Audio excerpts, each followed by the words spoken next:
warahmatullahi wabarakatuh. Perkenalkan, nama saya Firda Hayatunisa, mahasiswa Pendidikan Matematika Universitas Peradaban. Di sini saya akan menjelaskan materi mengenai persamaan dan fungsi kuadrat. Di pembahasan mengenai persamaan dan fungsi kuadrat ini nanti saya bagi menjadi dua video. Jadi di sini saya akan membahas mengenai persamaan kuadrat terlebih dahulu. Langsung saja kita mulai ke pembahasan pertama. Jadi teman-teman, persamaan kuadrat adalah persamaan polinomial berderajat 2 yang memiliki bentuk umum ax pangkat 2 ditambah bx ditambah c sama dengan 0. Dalam bentuk fungsi kuadrat itu bisa dituliskan sebagai y sama dengan ax kuadrat ditambah bx ditambah c. Itu nanti kita bahas di video selanjutnya ya, langsung membahas tentang fungsi kuadrat. Jadi di sini saya jelaskan masing-masing komponennya terlebih dahulu. Jadi ada komponen yang x itu namanya variabel x. Lalu yang a itu merupakan koefisien kuadrat dari variabel x kuadratnya, dan yang b itu merupakan koefisien dari variabel x itu sendiri. Lalu yang c itu disebut konstanta. Nah, tadi kan persamaan kuadrat itu merupakan satu polinomial. Nah, polinomialnya itu dinyatakan sebagai seperti berikut ini yang di bawah, yang a, n, x pangkat n, dan seterusnya sampai a 0 sama dengan 0. Kemudian kita ke ciri-ciri persamaan kuadrat. Yang pertama itu pangkat tertinggi berubahnya adalah 2, karena tadi persamaan fungsi kuadrat ya kan. Kalau misalnya persamaan fungsi kuadrat otomatis pangkat tertingginya itu 2. Ini ya, jadi ax pangkat 2. Jadi pangkat tertingginya itu pangkat 2. Tidak mungkin ax pangkat 3, itu namanya bukan persamaan fungsi kuadrat. Nah, selanjutnya pangkat terendahnya itu 0. Nah, tahu dari mana 0? Nah, x pangkat 0 itu sebenarnya ada di sini, di sampingnya c. Kalau misalnya di sini c-nya ada, variabel x itu disebut koefisien, nanti belum konstanta. Nah, karena ini c-nya itu sendiri nggak ada x-nya, disebutnya konstanta. Nah, kenapa nggak ada x-nya? Karena di sini x-nya itu pangkat 0. Jadi apapun yang dipangkatkan 0 itu nanti hasilnya 0. Nah, yang a1x itu sebagai bx di sini. Lalu yang a0, kenapa a0? Karena tadi sih x pangkat 0 hasilnya 0. Selanjutnya yang b, koefisien variabelnya adalah bilangan real. Jadi ini tidak boleh bilangan imajiner ya, harus bilangan real. Lalu yang c, koefisien berpangkat 2 itu tidak sama dengan 0. Jadi yang a-nya itu tidak boleh sama dengan 0. Nah, kalau sama dengan 0, nanti kan a, misalnya a-nya 0 ya, 0 dikali x pangkat 2 hasilnya 0. Nggak jadi persamaan fungsi kuadrat dong, nggak ada x pangkat 2-nya, nggak ada variabel berpangkat 2-nya. Jadinya variabel yang koefisien yang a-nya itu tidak boleh sama dengan 0. Yang variabel berpangkat 2-nya itu tidak boleh sama dengan 0 koefisiennya. Lalu yang ciri yang keempat itu ada koefisien berpangkat 1 dan 0 itu dapat bernilai 0. Jadi di sini bisa b atau c-nya itu bernilai 0. Jadi tidak harus bentuk persamaannya itu lengkap seperti ini. Nah, akar-akar persamaan kuadrat a x pangkat 2 ditambah bx ditambah c sama dengan 0 adalah nilai-nilai variabel x yang memenuhi persamaan sehingga persamaan tersebut menjadi benar. Suatu persamaan kuadrat memiliki paling banyak 2 akar karena persamaan fungsi kuadrat. Di sini kita masuk ke menentukan akar-akar persamaan kuadrat. Yang pertama yaitu ada faktorisasi. Cara faktorisasi atau pengfaktoran adalah metode untuk menentukan akar-akar persamaan kuadrat dengan mencari dua nilai yang apabila dikalikan menghasilkan nilai tersebut. Nah, kita di sini saya sudah menampilkan tabel untuk mengerjakan persamaan kuadrat untuk dicari akar-akarnya dengan cara faktorisasi. Di sini ada beberapa model persamaan. Nah, ini model yang pertama itu a-nya sama dengan 0 ya. Jadi di depan x pangkat 2-nya itu tidak ada angka, itu maksudnya a-nya sama dengan 1, bukan 0 ya. Kalau 0 nanti kan a-nya tidak boleh 0 tadi. Nah, lalu model yang kedua itu ada a-nya ada mungkin a-nya itu bisa lebih dari 1. Di sini syaratnya kan a tidak sama dengan 1, lalu bisa lebih dari 1, bisa kurang dari 0. Jadi mungkin bisa bernilai negatif A-nya. Nah, selanjutnya ada juga yang berbentuk model persamaannya itu C-nya sama dengan 0 atau C-nya nggak ada ya. Di sini hanya ada A dan B diikuti dengan variabelnya. Nah, di sini ada bagaimana cara memfaktorkannya, tergantung model-modelnya, lalu ketentuan untuk memfaktorkannya bagaimana, dan hasil akar-akarnya itu nanti bagaimana.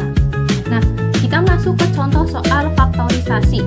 Jadi di sini ada soal tentukan akar-akar persamaan kuadrat dari x pangkat 2 ditambah 5x ditambah 6 sama dengan 0. Nah, kita perhatikan lagi bentuk modelnya itu seperti apa. Di sini terdapat koefisien C atau konstantanya yaitu 6. Berarti kita tidak bisa menggunakan model yang ketiga. Lalu di sini diperhatikan A-nya itu berapa. Nah, di depan x pangkat 2 itu kan tidak ada angka, berarti bisa kita artikan A-nya itu sama dengan 1, bukan sama dengan 0 ya. A-nya tidak boleh sama dengan 0. Berarti A-nya sama dengan 1. Berarti kita gunakan cara yang pertama karena modelnya itu sesuai dengan model persamaan yang pertama. Kita faktorkan dengan cara seperti ini. Kita baca x ditambah p dikali x ditambah q harus sama dengan 0. Dimana nanti P kalau misalnya ditambah dengan Q itu nanti hasilnya adalah B, dan kalau misalnya P nya itu dikalikan dengan Q itu hasilnya adalah C. Nah, kita perhatikan ke soalnya lagi. Berarti kita harus mencari nilai P dan Q. Kita harus mencari suatu bilangan real yang kalau dijumlahkan itu hasilnya B 5. Di sini kan B nya berarti 5. Lalu kalau misalnya dikalikan itu hasilnya 6. Nah, bilangan real yang kalau dijumlahkan hasilnya 5 dan kalau misalnya dikalikan hasilnya 6 itu berapa? Ada 3 dan 2. Nah, selanjutnya kita tentukan operasinya. Nilai 3 dan 2 itu positif atau negatif. Nah, kalau misalnya nilai salah satunya negatif, maka nanti hasil perkaliannya itu akan menghasilkan nilai negatif. Berarti tidak dapat memenuhi ini kan. Nah, kalau misalnya sama-sama negatif, misalnya min 3 kali min 2, benar hasilnya 6. Tapi kalau misalnya dijumlahkan, misalnya min 3 ditambah min 2, apakah hasilnya plus 5? Tidak kan, berarti hasilnya nanti kan hasilnya jadi min 1x atau min x. Berarti kita harus sama-sama menggunakan nilai 3 dan 2 nya itu dalam bentuk positif. Berarti kita gunakan 3 dan 2 dalam bentuk positif seperti ini ya. Jadi x ditambah 3 dikali x ditambah 2. Nah, sebelum teman-teman melanjutkan pengerjaannya, kita udah coba seperti yang tadi saya bilang. Caranya itu seperti ini. Kita kalikan silang. Jadi x yang di depan itu dikalikan dengan x yang di belakang. X dikali x adalah x kuadrat. Lalu kita kalikan juga x-nya dengan yang 2 beradil. Nah, x kali 2 itu hasilnya 2x. Lalu selanjutnya kita yang 3 juga dikalikan di seberangnya. 3 dikali x itu hasilnya 3x. Dan kalau misalnya 3 dikalikan 2 itu hasilnya 6. Nah, kita dapatkan bentuk seperti ini. Nah, bentuk seperti ini kan beda sama persamaan ya. Nah, yang 2x dan 3x itu kita bisa operasikan menjadi 5x. Di sininya plus x kuadrat dan plus 6 sama dengan 0. Oke. Nah, kenapa yang x kuadratnya tidak bisa dijumlahkan dengan 2x dan 3x? Karena di sini x-nya itu pangkat 2. Jadi variabelnya itu berbeda dengan variabel yang 2x dan 3x. Dan yang 6 itu juga sama. Yang 6 kan tidak memiliki variabel, jadi tidak bisa dioperasikan dengan yang 3x dan 2x. Jadi tetap dituliskan plus 6. Nah, kalau sudah seperti ini, itu kan berarti sudah sama ya dengan soalnya. Soalnya itu kan x pangkat 2 ditambah 5x ditambah 6. Berarti sudah sama, berarti pemfaktorannya sudah sesuai seperti ini. Kita bisa masuk ke angka selanjutnya. Nah, ini tuh yang di dalam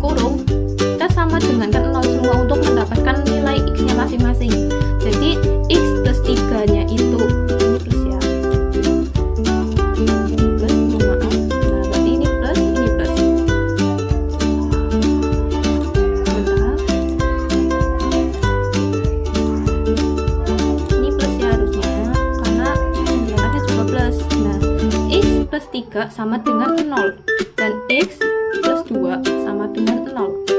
Lalu nanti hasilnya adalah ini min. Ini min juga.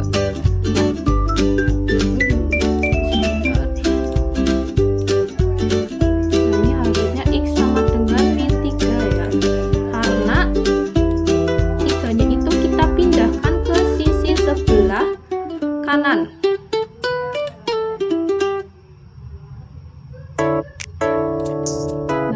X-nya itu kita 3-nya itu kita pindahkan ke sini nih.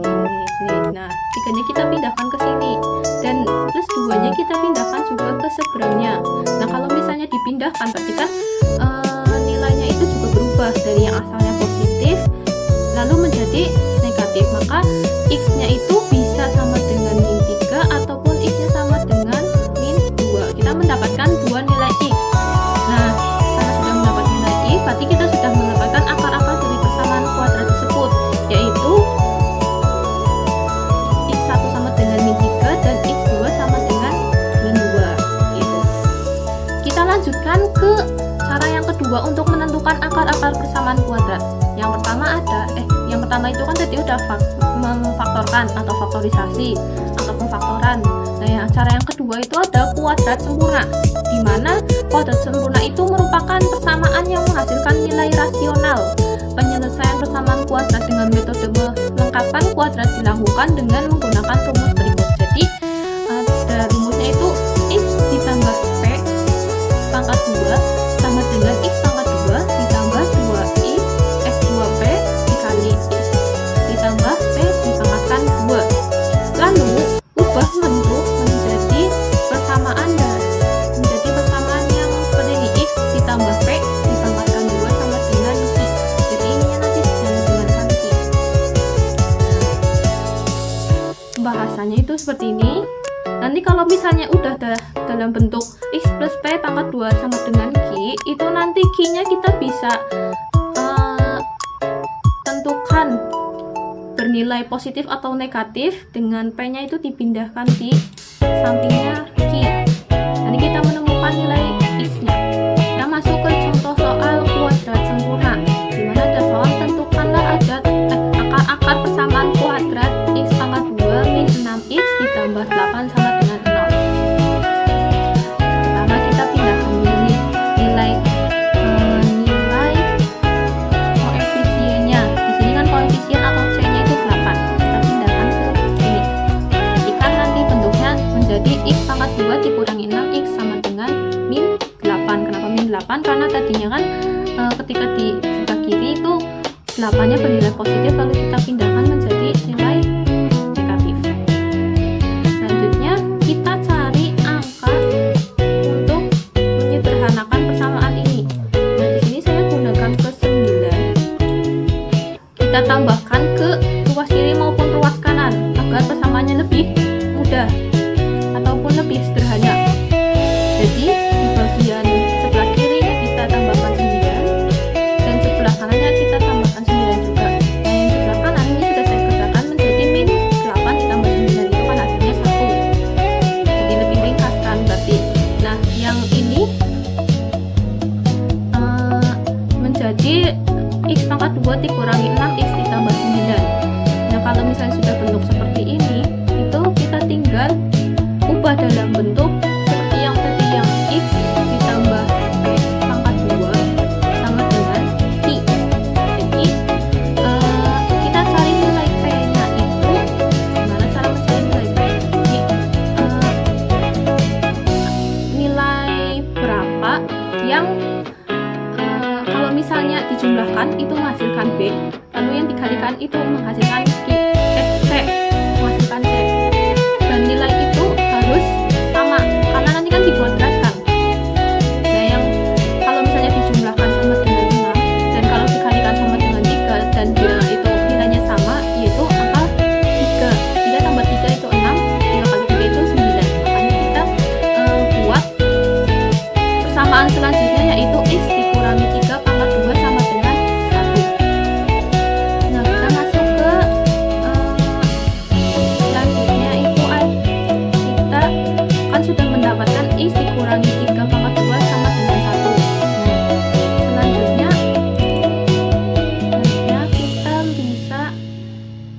ubah persamaannya itu menjadi X dikurangi 3 sama dengan plus minus 1. Nah, kita akan menentukan nilai Q-nya itu bernilai positif ataupun negatif. Nah, kalau misalnya bernilai negatif, berarti nanti bentuknya menjadi X dikurangi 3 sama dengan min 1. Dan kalau misalnya berbentuk positif, berarti nanti persamaannya menjadi X dikurangi 3 sama dengan 1. Nah, ketika ketika Q-nya itu negatif, berarti X-nya itu sama dengan negatif 1, min 3 nya kita pindahkan ke belakang, jadi positif, berarti X sama dengan min 1 ditambah 3. Nah, kalau misalnya begitupun sebaliknya, kalau misalnya di sini Q-nya bernilai positif, maka kita gunakan cara yang sama. Nilai P-nya kita pindahkan untuk mendapatkan nilai X. Berarti X sama dengan 1 ditambah 3, karena di sini kan min 3, untuk pindahkan jadi plus 3. Nah, untuk X yang pertama yang sama dengan min 1 ditambah 3 itu kan berarti hasilnya 2. Berarti X yang pertama itu nilainya 2. Dan kalau yang Q-nya nilainya positif, berarti X-nya itu sama dengan 4, karena kan 1 ditambah 3 sama dengan 4.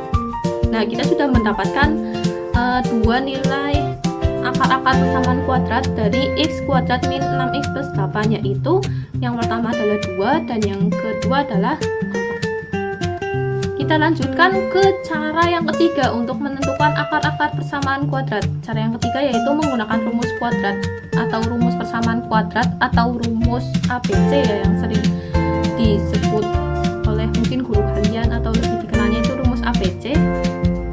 Karena rumus bentuknya seperti ini lebih kompleks ya daripada dua cara yang sebelumnya. Jadi di sini adalah caranya yaitu untuk menentukan X1 ataupun X2. Itu dengan cara min B plus minus akar B pangkat 2 dikurangi 4 dikali A dikali C dibagi 2. Nah, nanti ini nilai ini tambahan saja, nanti kita bahas lebih lanjut di materi fungsi kuadratnya. Yang di fungsi, karena ini lebih digunakan di fungsi kuadrat. Jadi ini untuk mempersingkat saja sih, agar bisa ditulis lebih singkat. Mungkin B pangkat 2 dikurangi 4 A-nya itu bisa kita namakan juga diskriminan. Apa itu diskriminan? Jadi itu nanti dibahas di materi selanjutnya. Nah, di sini ada contoh soal untuk menentukan akar-akar persamaan kuadrat dengan cara menggunakan rumus ABC. Nah, di situ ada tentukan akar-akar persamaan kuadrat X pangkat 2 ditambah 6X dikurangi 6 sama dengan 0. Kita tentukan dulu, di sini udah jawabannya ya. Jadi A-nya itu kan 1, lalu B-nya itu 6 dan C-nya itu min 16. Tinggal dimasukkan saja ke rumusnya tadi. B berarti min 6, terus B kuadrat berarti 6 pangkat kuadrat, dan selanjutnya hingga seterusnya hingga kita mendapatkan nilai paling sederhana itu seperti ini. Ini juga boleh dalam bentuk akar sih, boleh dalam bentuk akar. Mungkin berarti nanti akar-akar persamaan kuadratnya bernilai imajiner, berarti kalau misalnya dalam bentuk akar. Nah, kebetulan ini bisa kita sederhanakan. Akar 110 menghasilkan bentuk akar-akar persamaan kuadrat seperti berikut: min 6 plus minus 10 per 2. Nah, ini karena di sini ada plus minus sama seperti yang di kuadrat sempurna, berarti kita akan mendapatkan dua akar-akar persamaan. Ketika ininya bernilai, diskriminannya bernilai positif, itu berarti di sininya menjadi min 6 ditambah 10 dibagi 2 sama dengan min 6 ditambah 10 kan berarti 4, lalu dibagi 2, 4 dibagi 2 hasilnya 2, berarti X1 nya itu bernilai 2. Lalu ketika di depan diskriminannya itu bernilai negatif, berarti min 6 dikurangi 10 dibagi 2 sama dengan min 16. Min 6 dikurangi 10 ya, berarti hasilnya min 16 dibagi 2, hasilnya adalah min 8. Berarti X2 nya adalah min 8. Nah, kita sudah mendapatkan dua nilai kita mendapatkan dua akar persamaan kuadrat dari persamaan x kuadrat ditambah 6x dikurangi 16 sama dengan 0, yaitu dimana x1 nya itu adalah 2, lalu x2 nya itu adalah min 8. Nah, sekian pembahasan mengenai persamaan kuadrat, bagaimana cara menentukan akar-akar persamaan kuadrat. Sampai di sini saja saya jelaskan. Lalu untuk penjelasan berikutnya adalah penjelasan mengenai fungsi kuadrat, bagaimana cara menentukan titik potong dan lain sebagainya. Lalu kita juga akan nanti membahas bagaimana cara menggambar grafik fungsi kuadrat di video selanjutnya. Video ini sampai di sini dulu. Mohon maaf bila ada kesalahan. Wassalamualaikum warahmatullahi wabarakatuh.